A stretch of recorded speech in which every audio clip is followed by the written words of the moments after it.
This is John Rhys-Davies, Sallah from the Indiana Jones movies, Gimli from the Lord of the Rings trilogy, and the Kingpin from the Trial of the Incredible Hulk. And you're listening to Comic Book Central, where comic books come to life.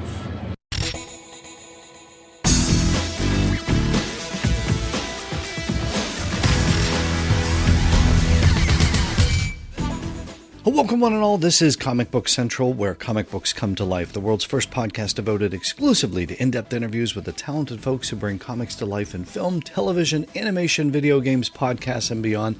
I'm your host, Joe Stuber, and this is the epic conclusion to my adventure at the Cincinnati Comic Expo. So many guests at the recent event here in the Buckeye State, a lot of them from the world of Superman. Hope you caught my chats with all of those guests on the first two parts. Today, shifting gears a little bit from the Man of Steel to the Man in the Hat. Yeah, if adventure has a name, it's not only the Cincinnati Comic Expo, it is Indiana Jones. Now, at the show, I caught up with friends of Comic Book Central, two legends of the screen from the Indiana Jones franchise, John Rhys-Davies, who played Indy's greatest ally, Sallah, and Karen Allen, who played the hard-drinking, two-fisted heroine, Marion Ravenwood. You'll hear from both about their return to the Indy franchise in Dial of Destiny. And if that wasn't enough, I'm going to take you behind the scenes of classic television animation with three Emmy-winning icons of the biz, Stan Berkowitz, Alan Burnett, and Dan Riba. Their work spans from the 80s till today, working on some of the greatest animated series of all time. I caught up with them at the convention. All of those chats are headed your way today as I bring you the epic conclusion to my adventure at the Cincinnati Comic Expo. Are any of you out there who have spent any time listening to my segments over on the IndieCast podcast, you know that I'm a huge Indiana Jones fan. Those segments, by the way, if you want to check them all out, I've dropped them into the Comic Book Central YouTube channel. There's its own playlist there. There's an Indiana Jones playlist there. 96 episodes of Indy reviews and interviews from the IndieCast, those segments that I did over there with Keith Voss. Now, Superman is my favorite comic book character. Indiana Jones, my favorite live action character. At the Cincinnati Comic Expo this past year, while it was Superman themed for the most part, the Indiana Jones franchise got some love as well. The great John Rhys-Davies, he returned to the expo. I first caught up with him at the Cincinnati Comic Expo way back in 2014. You can hear that chat on episode 45 of Comic Book Central. So it's been a while since I talked to him, but I'm so glad John was there. He returned to his iconic character of Sallah in the Indiana Jones films. It was Indiana Jones and the Dial of Destiny, and I got to ask him about his experience on that film. It has been over a decade, my friend, since we chatted right here in Cincinnati in 2014. I've got to follow up with you. When we talked the last time, I said, is Sallah coming back? Is there any chance? You said, no, I don't believe that's going to happen. I can't see any way. It's a different... He came back. Thank God he came back. Okay. When we first chatted, you didn't think it was going to happen. What were your thoughts when you were first asked to return to the role? Well, I thought... I was torn, really, because I knew they didn't really have a part, and yet you cannot. It would be discourteous to really turn down the last Indiana Jones film. A disrespect to Harrison, who is one of the great stars of his generation. So I did it, but it is a small and insignificant part of a misconceived film. Well, you tapped into something because you said the last Indiana Jones film. Did you know at the time that it was going to be the last Indiana, or were they setting something up for Phoebe? What was the thought at that point? Like maybe Sallah could pop in and visit with Phoebe or something? Well, there was talk about now there being 45 years from the first one, really. Yeah. That they would make a nostalgia movie, and they had a huge budget, and they decided to make a nostalgia movie with friends of his whom we have never met, hence no nostalgia. Okay. Obviously, you get a director as wonderful as James. You know that the action is going to be wonderful, but even his genius couldn't really compensate for the fact that there are no relationships in the film. Sad to say, it hasn't made its money back yet. But then, why was anyone surprised? Because that was so evident right at the beginning. But anyway, the studios have lost their way. Your table mate here, Karen Allen, she's right here. Can you talk about at least getting to work with her, albeit very briefly, but getting to reunite as those characters? There wasn't a man in the world who didn't see Raiders of the Lost Ark who didn't fall in love with Karen Allen. Yeah. There wasn't a man in the world who saw Starman and didn't remain more convinced that she was just... She has a unique quality, an accessibility, and just a pure loveliness that I've always been in love with her anyway. Yes, she's glorious, a way underrated actress, as many actresses are actually. But she's lovely, fabulous, a joy to work with, always full of laughter and that wonderful smile. I adore and love her. If I've counted correctly, it looks like you've got about 15 projects on your IMDb page. I don't know how many of them are coming out. Can you talk about any of them? What's next for you? What can we look forward to? Well, I should be telling you that on next Monday I'm starting a film in San Francisco. Nice. However, it has been postponed yet again, and what I can say is that I'm now going out and shaking the money tree to make the projects that I want to make. I'm 81. I haven't got too many decades left. I don't know how you do it. I can't keep up with you.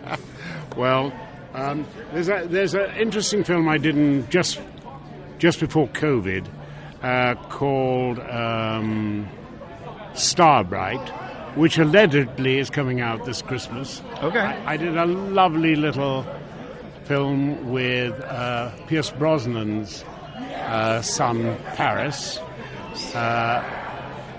earlier this year, and that will be coming out sometime soon. I've done a little horror film that I did the other day, one or two other bits and bobs. I just finished a script that is very commercial, and I really want to get out and sell that. Yes, all is very busy at the moment. Good. That's the way we like it, sir. It's been an honor to have you back on the show. I appreciate it. You are more than welcome anytime, and I look forward to a longer conversation where we can dig in and find out what makes you tick. Oh, one last thing. For Yes. all you Sliders fans, Jerry, Clevant, Sabrina, and I are endorsing a Bring Back Sliders petition. That's what we want. On the internet. So track it down and sign it, and who knows, it might be time to just bring that and show how it could be. Bring all the characters back. Let's do this. Let's do this. Sir, it's been an honor. Thank you again. Continued success. Take care. All right, yeah. Not unlike Indiana Jones, John does not pull his punches. Very honest take on the film.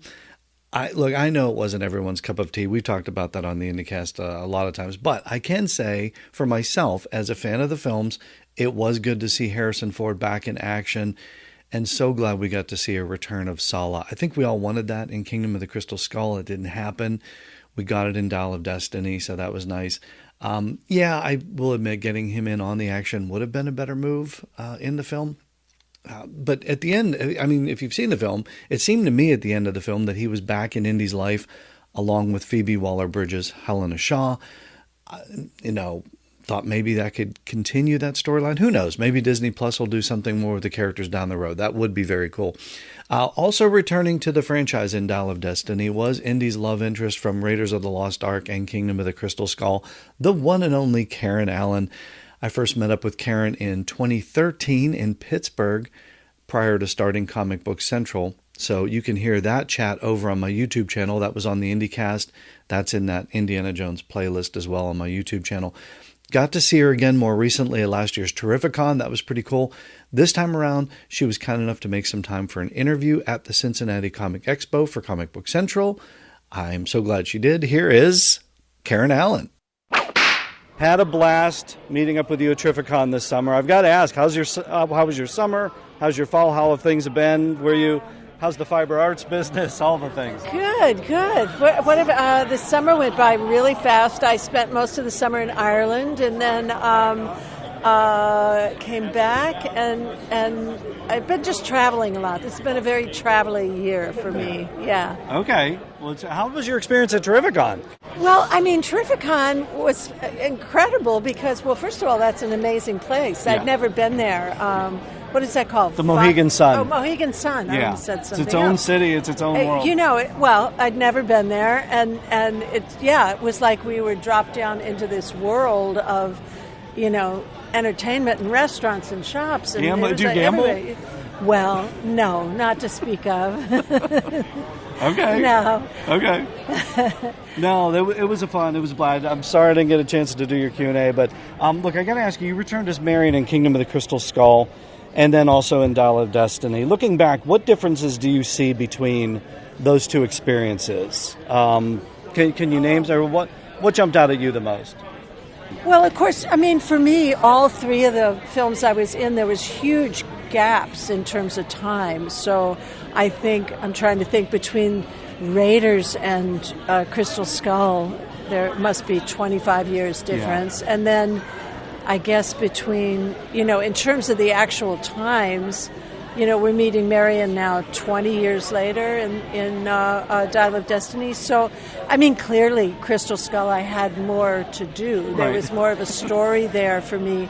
In Dial of Destiny, I'm coming back into a story that, has been written about our characters, that Dial of Destiny spends time sort of explaining why Marion isn't there.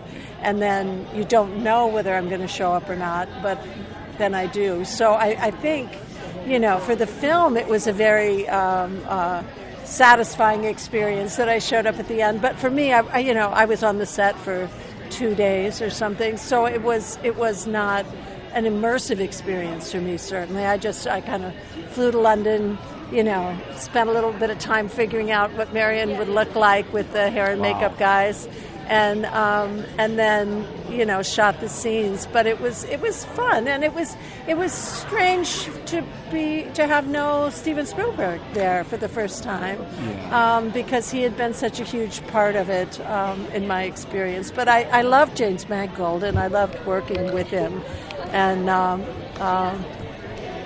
but they were all very different experiences, all three films for me.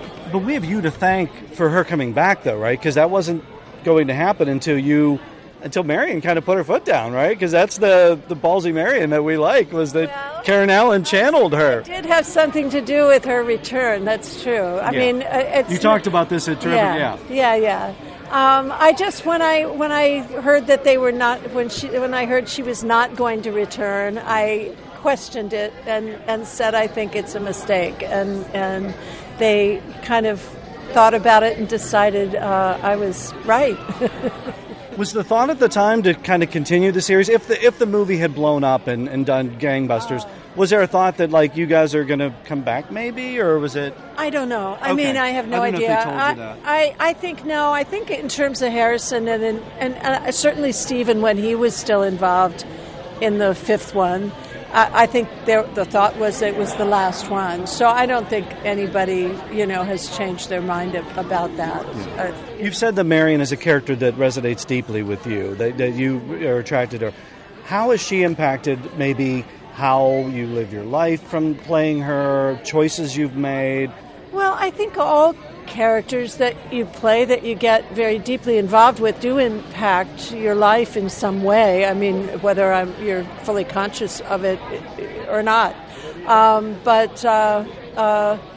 Certainly it was a wildly successful film, and so the fact that I did play her in that film, it definitely impacted my life in terms of opening a lot of doors for me to do things I wanted to do, some of which had nothing to do with film and some of which did, and So I feel like it gave me a kind of freedom creatively to make some choices that,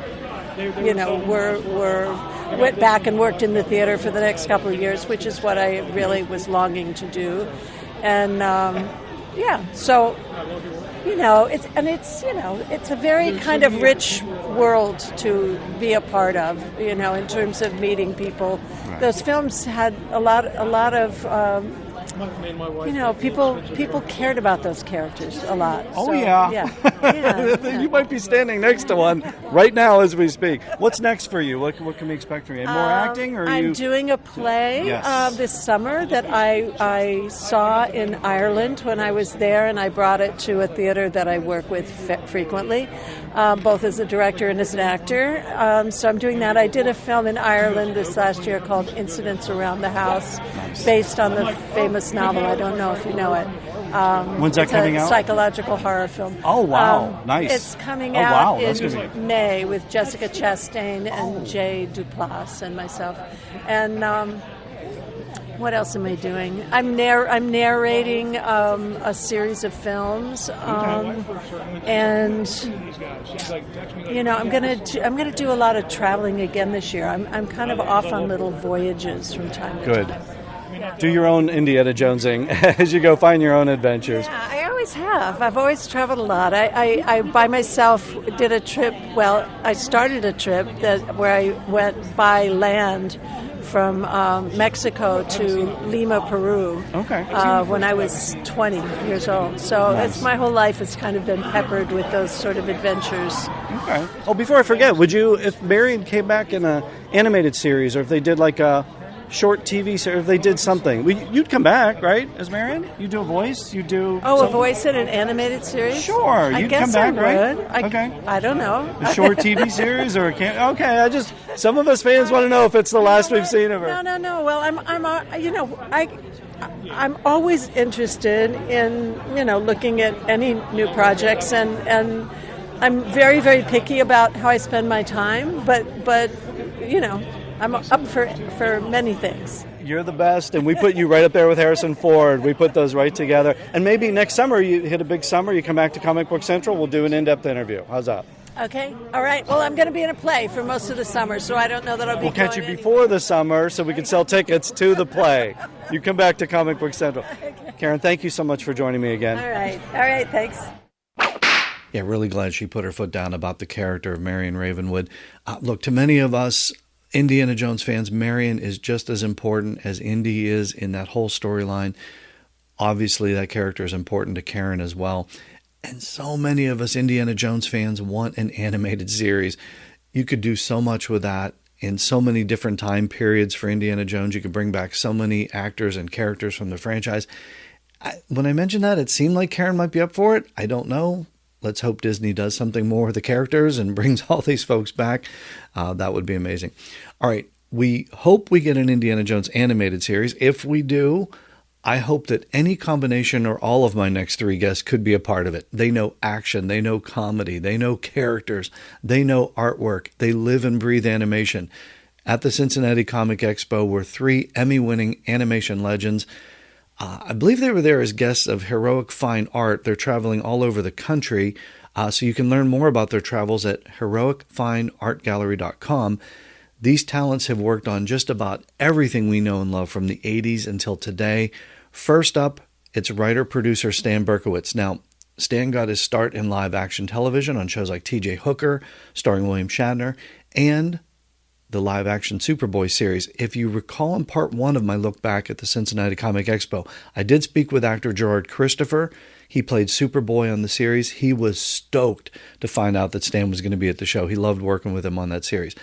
In animation, Stan has worked on Spider-Man, Superman, Batman, Batman Beyond, Justice League, Ben 10, G.I. Joe, so much more. So I definitely wanted to chat about live action and animated heroes with Stan Berkowitz.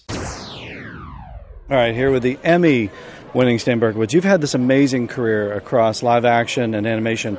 How did you first break into the biz? Into animation or just showbiz in general, yeah. Because I think the animation came a little bit. Yeah, it came later. It came kind of in the middle. I think we 40, like around 40 at the time or something like that? In animation? Yeah. Yeah, mid-40s. Wow. It's a whole different life. My animation career started almost the day I got married. Wow. Oh, so late getting married too. So you just want to take your time doing things? Or are you busy? How did you bring? I know with the live action stuff, because I do want to talk about T.J. Hooker. I gotta ask you about the Shat. But so how did you just get into showbiz in general? Well, I wanted to be a writer. I wanted to write for TV and movies, and I went to college for that.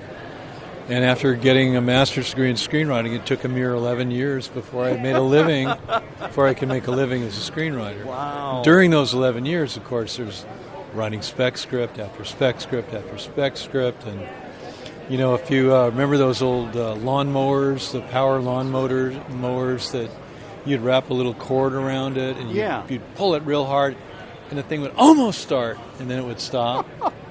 That was your career? You wrapped again, you think, oh, it seems like it's going to go, and then it just kind of dies. Yeah. There were all these moments where I thought, well, this is going to happen now. I've got it, and then it didn't. How do you pay the bills during that time, or do you wonder, like, maybe I should get into something else? Maybe I should sell insurance or something like that. Never insurance. I thought maybe teaching or something. Oh, okay. But the bills were paid through day jobs. I had a day job in film restoration. Okay. So I was sort of in the business, but the wrong end of it for me was post-production. How did you get involved with T.J. Hooker and working with the Shat? How did that experience come about? Well, that is in my book. Give us the book. It's called Beyond the Bat. It's available through Amazon. It's Beyond the Bat, Secrets of a Superhero Scribe. So I do talk about that. Essentially, it was just something that the agent came up with. I mean, once you get in and things are happening, a lot of times the agent will just call and say, hey, will you do this? Do you want to do this? And that's what happened with T.J. Hooker. Yeah. What was that experience? I mean, what was Shatner like? I mean, did you get to work with him directly? Or Very, very little. Okay. I remember one meeting where he said toward the end of the season he didn't like any of the scripts that season. And, that must have felt good.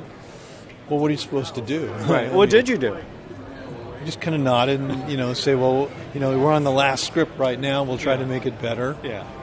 Did you take notes? Did you get notes from Shat? Not a lot. No. Okay.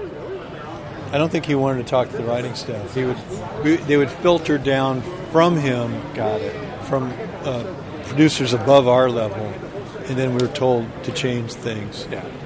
What did you learn from that experience working in live action that you were able then to adapt to writing for animation?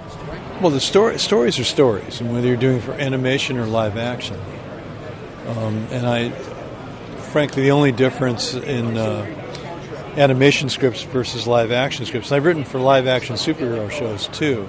I want to ask you about Superboy. Yeah, definitely. You've talked to Gerard Christopher today? I did. Yeah, we've talked. He didn't even know you were here. He's like, Stan's here. I'm like, yeah, he's over in the. I said hello to him. Oh, okay. So you caught up. Okay, good. For the listeners at home, they have officially met here in Cincinnati. The difference is that in animation, you can't count on the actors improvising and filling in stuff and doing business.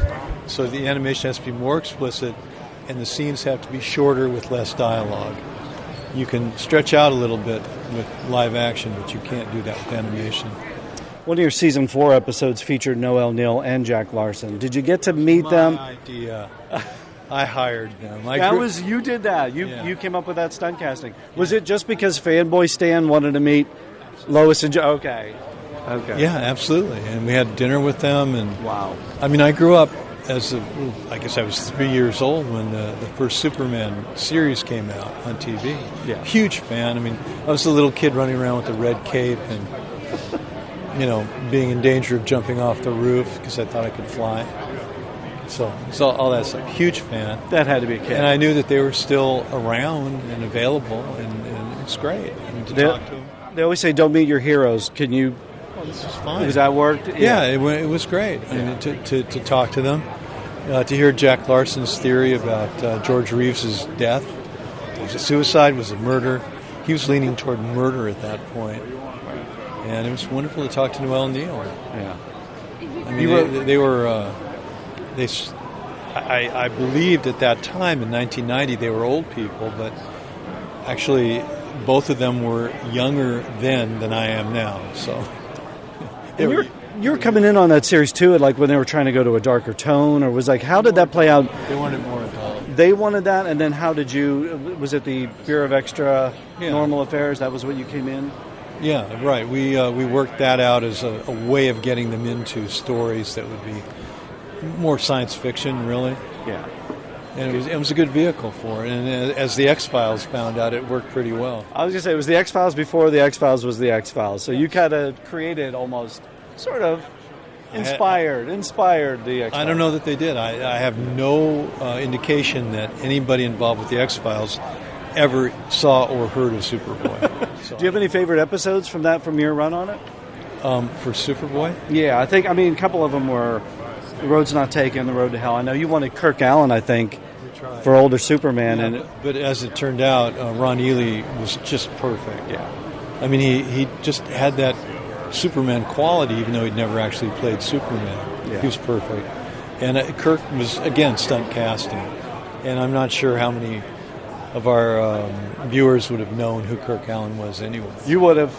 That was another fanboy stand. Of course I would. Yeah. And that led to Spider-Man, the animated series? That sort of indirectly or directly? Half and half, direct and indirect. I'd worked with J.M. Mark DeMattis, on Superboy.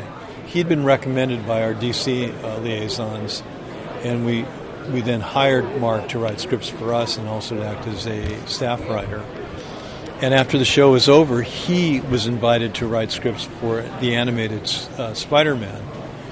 And he said, Stan, he was in upstate New York, so it wouldn't have been easy for him to work on the show. But he said, Stan, you're in L.A., you should see if they need a staff writer, which I did. I sent him a Superboy script, and I got hired. Were there any Spider-Man villains you pushed to include? Were there things you wanted to do that you just didn't get a chance to do on the series? No, they did everything. I mean, remember 65 episodes. Yeah, they're not throwing away a lot of ideas because yeah, that's a lot of stuff to do. And at a time when you had those multi-story arcs, I mean, it really wasn't being done a lot in anime. John Semper invented those arcs. Yeah, I talked to him about that. What was it like for you as a writer to be able to dig in deeper than just one quick animated story? It was challenging because working on a 12 episode or 13 episode arc is much more confusing. This is actually Darwin's arc, and it presents far more problems than just doing 1 half-hour episode. What are you working on now? What can we expect? And we know the book. We got the book out. And doing conventions, and that's really it. What is the key to good storytelling? If you were talking to a writer today or somebody key to good storytelling? I would say make sure that the story comes from character rather than something you're just imposing on life in general. A good story will tend to come from characters and their conflicts and their inner problems and those kind of internal things, as opposed to just an external convenience. Is there a website we can go to get the book and find out where you're going to be, convention appearances? My Facebook page, which is easy to find. And if you want the book, you can get either a paper or a digital version straight from Amazon. Stan, thank you so much. Enjoy the weekend and continued success. Wonderful talking to you. Thank you and good luck. Stan's book, Beyond the Bat, Secrets of a Superhero Scribe, that is available at Amazon. I'll put a link to that in the show notes for this episode at my website, comicbookcentral.net. You definitely want to pick that one up. All right, next up, writer-producer Alan Burnett. He has worked on numerous classic Hanna-Barbera series. He has had a hand in nearly every Warner Brothers animation project since Super Friends, including Batman the Animated Series, that classic show. And he even co-authored a follow-up Batman comic book series with his co-producer on Batman the Animated Series, Paul Dini.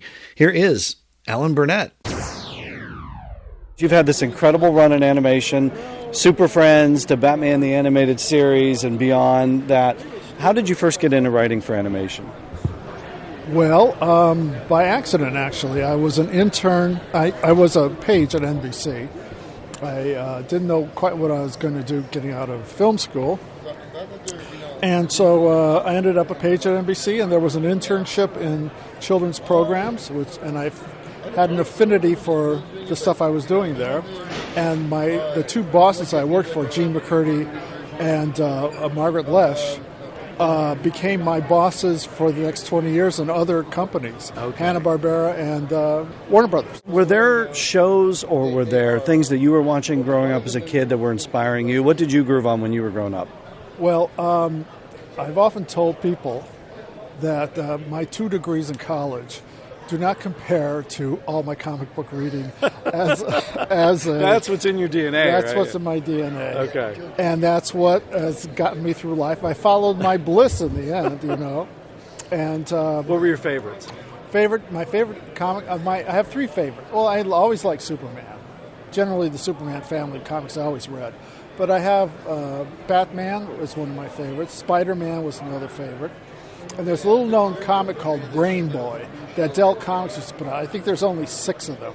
Okay. And I've collected them to the point where I come to comic book shows and just look up to see if anybody's selling a Brain Boy. I'll buy it. Wow, you may have stumped the band here on that one, I think. Too. Oh, it was a great comic, and it was filled with writing, with balloons, you know what I'm saying? So it was like appeal to a sort of smart kid. And the hero was in a suit. He didn't have a costume. He was like a 17-year-old with brain powers, and he was fun.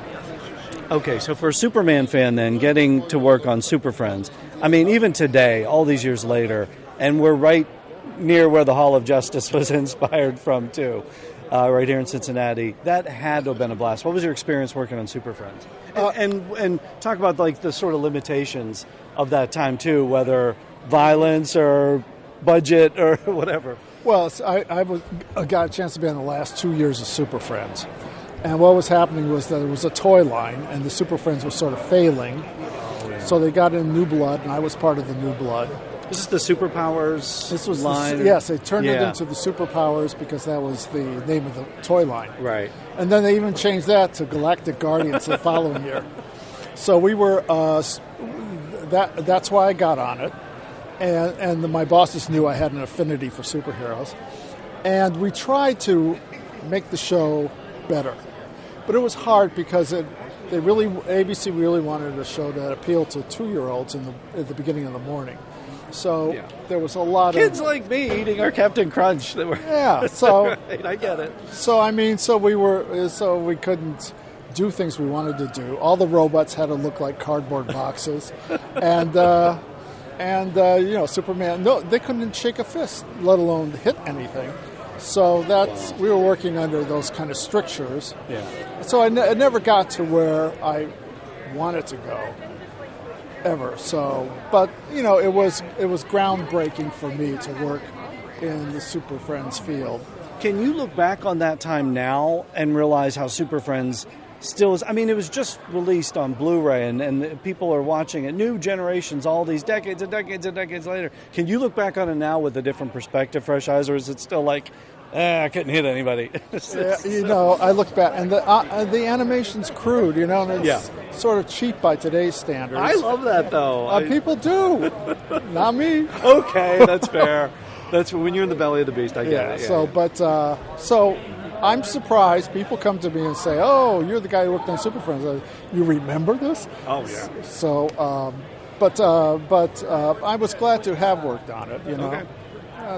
I got to ask you about Scooby and Scrappy Doo. I mean, this was the episode. The creature came from Chem Lab. Oh, that was one of the first scripts I ever wrote for Hanna-Barbera, and I wrote it with a fellow named Jeff Siegel, who later on would become president of animation at Universal. A nice guy, wonderful guy. And that was one of the first genuine scripts that we worked on. Before that, we were mostly doing development. And so I have nice feelings about it. It's just a silly show. Well, you know what I'm going to ask you about, because there's two camps. See, there's those that love Scrappy and there's those that don't love Scrappy. What camp are you in? I don't care. I don't care. You got to lay on the other side. I can live without Scrappy. Let me put it that way. Okay. There's enough going on without him. Was he in Chem Lab? I don't know. He was in. Yes, it was the new Scooby and Scrappy Doo show or whatever, and it was the first part of the episode. There was another 15-minute one after that. And well, that shows you How much you? How much I care. You've seen the animation world change so much over the years. I mean, think about from Hanna-Barbera to Warner Brothers. What's the biggest shift that you've seen in how stories are told today? Well, it's we've gotten away from Saturday morning, and Batman the animated show. People think of it as a sort of kids show, but it came on at 3:30 in the afternoon, Monday through Friday. So we were up against Mannix, reruns of Mannix and stuff like that. And we were making a show that was for a more adult audience. We wanted to do a show at last about a superhero in the way that comic books did it. And we wanted that danger and that violence and that drama. And so that was a big change, I think, I really think for animation altogether. I'm looking back. But all through my years, the way animation has changed a lot, and children's shows have changed a lot, is that we went from three networks to cable to streaming. So it's the distribution changes a lot of stuff as you go on. I talked to Stan about storytelling. Do you have a process? Is there something that you use to approach to be able, no matter what it is, whether it's Super Friends or even Scrappy-Doo, how to get to the emotion of a character or of a story element that you're writing? Well, it comes from character. That's the first thing. And then, it can come from a big idea, but then you have to work in what the character's situation is going to be. But it all comes from character, basically. I'm going to do a speed round for you. Which character was the hardest to write for, and which one practically wrote themselves? Alfred, the butler, writes himself for me. I don't know why. I always like writing Alfred lines. A hard character to write. Jeez. I'm not that puzzled because I've had a pretty good run with enjoying all the characters I've written about. So there's someone in there someplace, but I can't think of anything that drove me crazy now. If you could go back and rewrite an episode from your early days of your career, was there something you would rewrite? Oh, sure. I would want to tinker with all of it. I would. There's an artist's never happy, right? Yeah, an artist's never happy. So, most memorable actor you've worked with in the recording booth? Well, Kevin Conroy, and he's sorely missed. And I do not come to these conventions without hearing his name. Yeah. Dozens of times, and he loved these conventions. And I found out after he passed away that he had dedicated a room, and this is a guy who didn't know Batman hardly at all in the beginning, but he dedicated one of his rooms on his Manhattan apartment to Batman. It's a little museum of Batman. So he's very much, and he was very enjoyable to work with. Okay, is there a show that you wish got more attention than it did? Yes, the last show I did was a show called Justice League Action. Yes. And it was essentially Super Friends. I was coming back to Super Friends because it was about this gang and it was supposed to appeal to a young audience, and it was funny. And people liked it, but it got caught up in the politics of Cartoon Network and never had the run it deserved. So that's one. That's the one we'll go back and watch. What's next for you, and how can fans keep up with your website? I occasionally write with Paul Dini.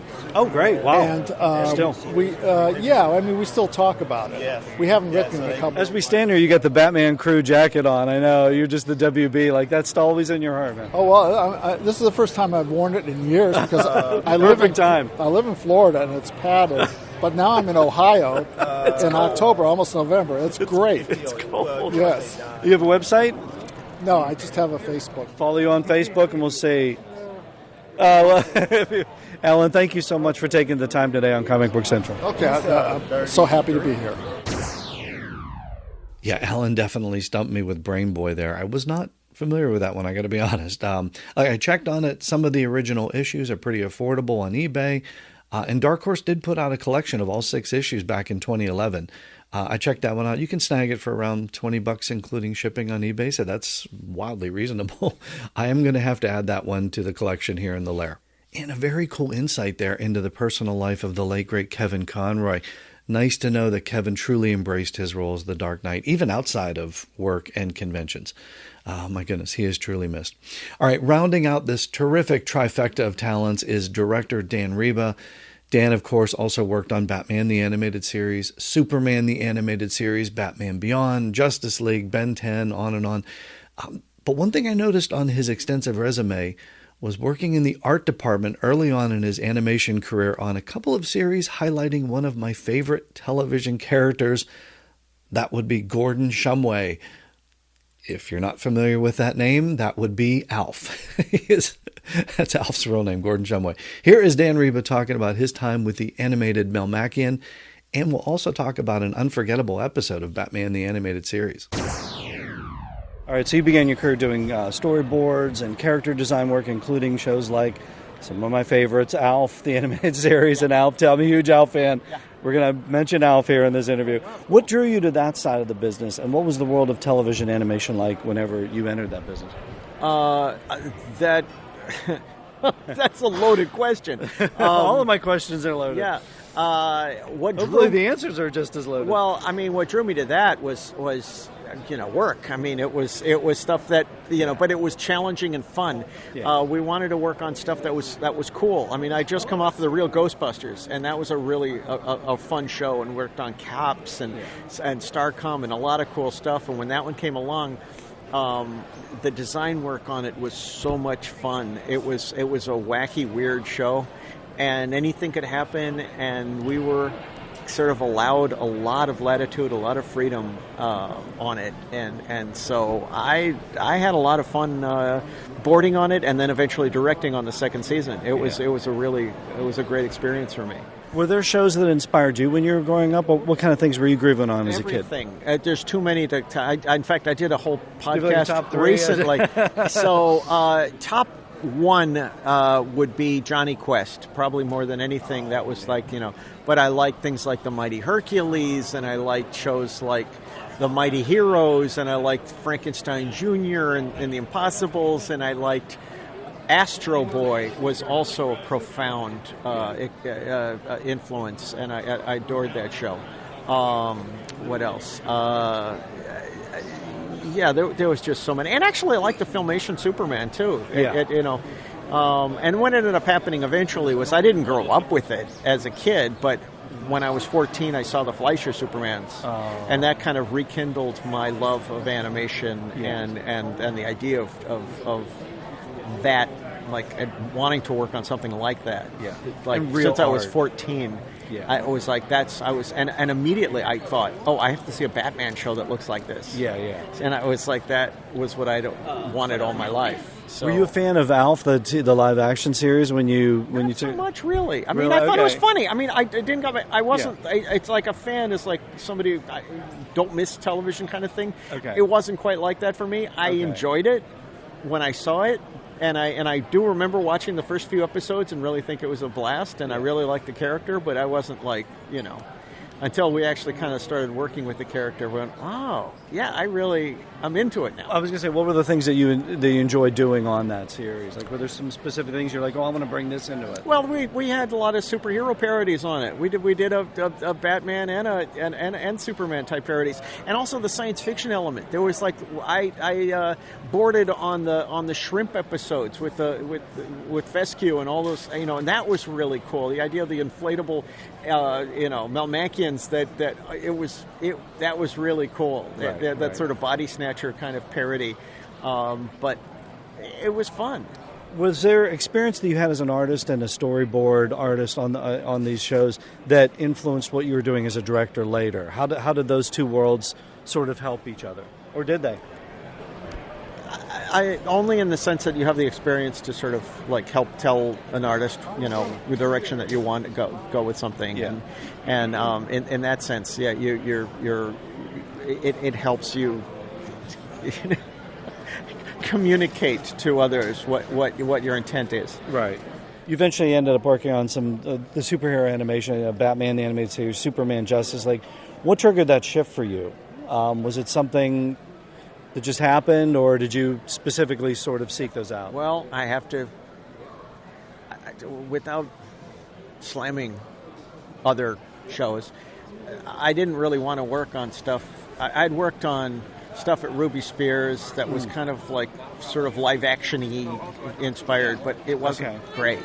We were working on stuff, and I don't want to, we were all trying very hard to make the best shows we could. When you say not so great, what was there? There's a problems of the way the industry was framed at that point. Okay.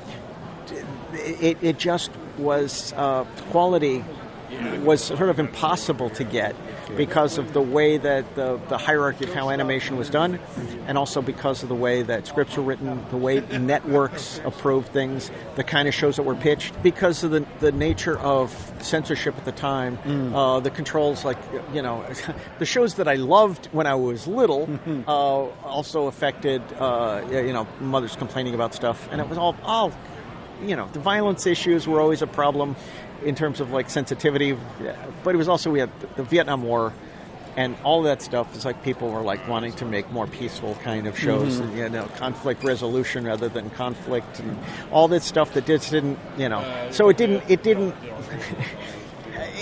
it scared networks away from having action shows. Okay. So there wasn't ever going to be a really high quality. Alan did his best on Super Friends. He did the Batman Origin. It was amazing. It was awesome for the time. But it was really hard to get that stuff through because things are so limited. So I wasn't really interested in doing any kind of superhero show where everybody pulled their punches. Okay. So it was better to just kind of like, even things like at Disney with DuckTales, they weren't allowing Uncle Scrooge to be Uncle Scrooge. He couldn't be angry. He wasn't the Carl Barks character at all. Right. And so it was one of those things where everything was pulled back.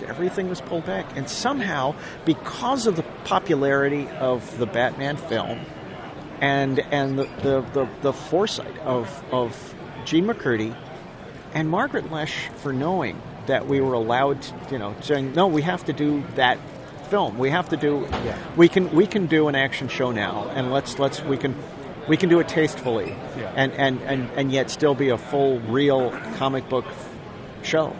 And it wasn't like I just happened to be in the right spot at the right time when it happened. When I saw the promo that Bruce and Eric Radomski had done, and I knew I had to work on that show, the show that I dreamed about when I was 14. And Kevin Altieri gave me a call. He was first hired, and he said, Dan, we got to work on this. Wow. I got a show for you. And I was like, yeah, I'm on. Do you recall anything in episodes or visuals or anything you've done that you sort of wanted to push the boundaries and you were able to do it and you're particularly proud of? I always liked horror. As a kid, I was a monster kid. Okay, so that's what you grooved on, was horror. Yeah, I mean, I love comedy, and I loved and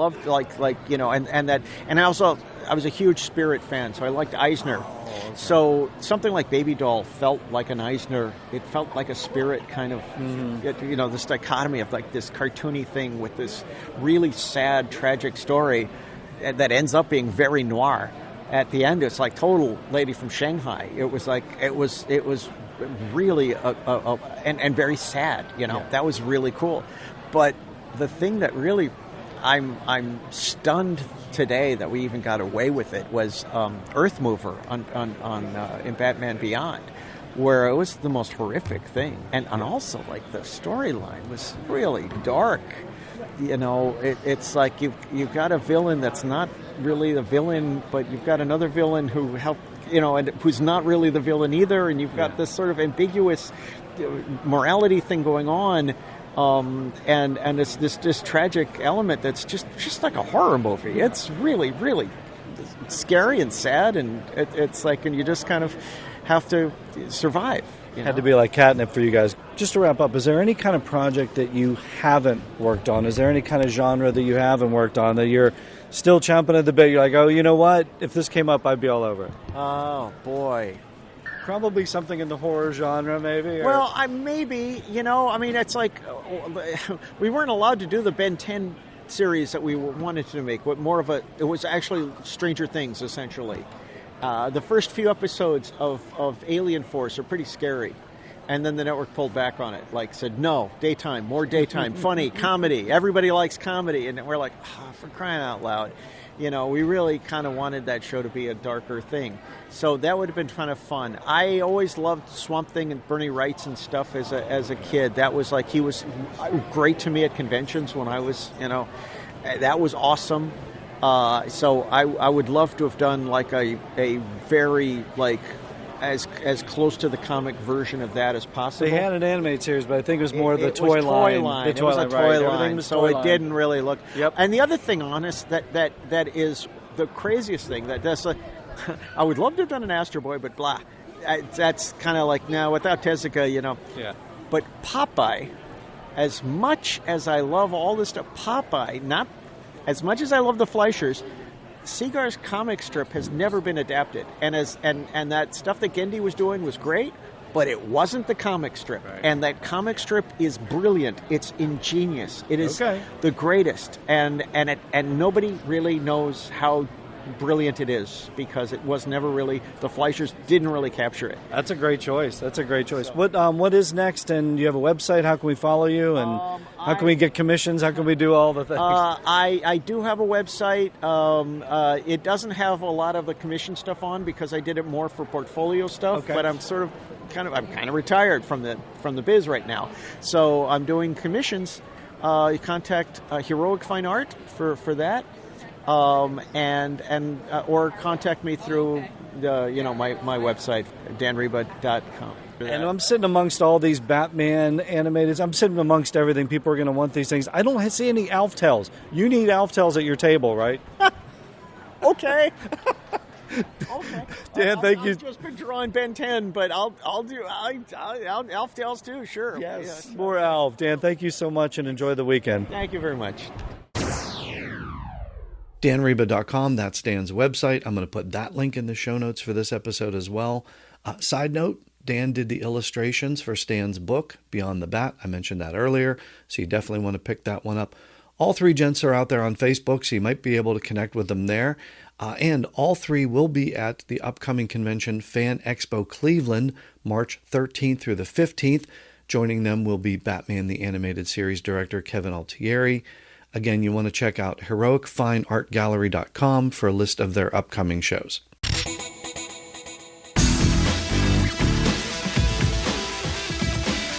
And with that, I will close out yet another adventure at the Cincinnati Comic Expo. My thanks to all the guests that joined me over these past 3 episodes. George Newbern, Tim Daly, Gerard Christopher, Michael Rosenbaum, John Glover, Laura Vandervoort, Sarah Douglas, Jack O'Halloran, Mark Pillow, Jay Towers, John Rhys-Davies, Karen Allen, Stan Berkowitz, Alan Burnett, and Dan Riba.